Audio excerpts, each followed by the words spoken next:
There are three major kinds of numeric types: integer types, floating point types, and fixed point types.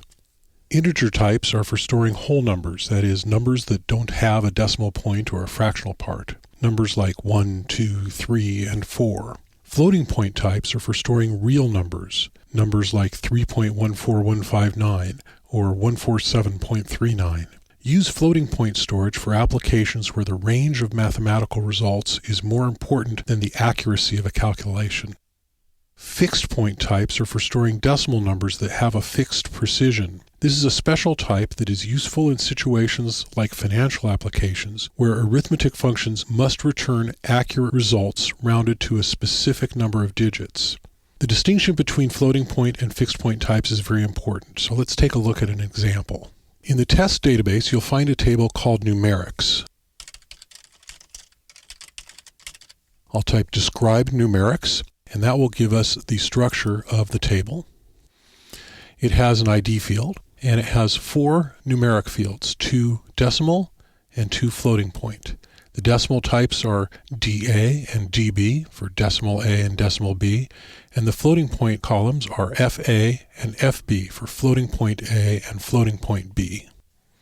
There's one row of data in the table.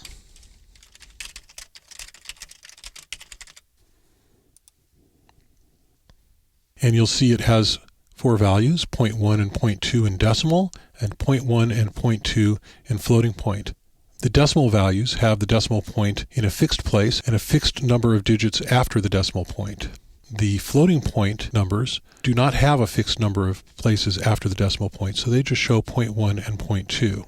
Now, if we take the decimal values, DA and DB, and add them together, say DA plus DB, you'll see we get the expected result.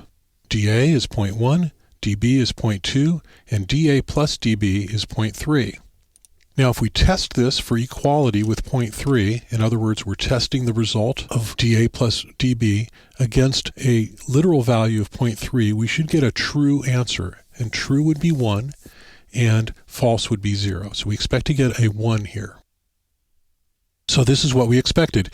DA plus DB equals 0.3 is true. Now let's try the same little experiment with the floating point values. Take FA and FB, which are 0.1 and 0.2, and we'll take the sum of FA and FB, which is 0.3, and we'll test it against 0.3 and see if that comes out as true. We notice in this case it is false. 0 means false.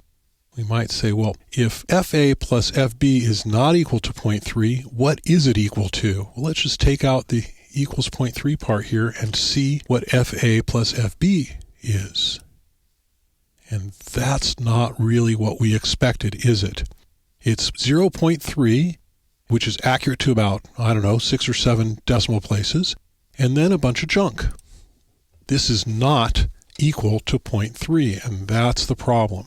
Floating point numbers in all computer systems, not just in SQL, but in all computer systems, floating point numbers sacrifice accuracy for what's called precision. In the mathematical world, precision means something different than what you might think it means in your average colloquial speech.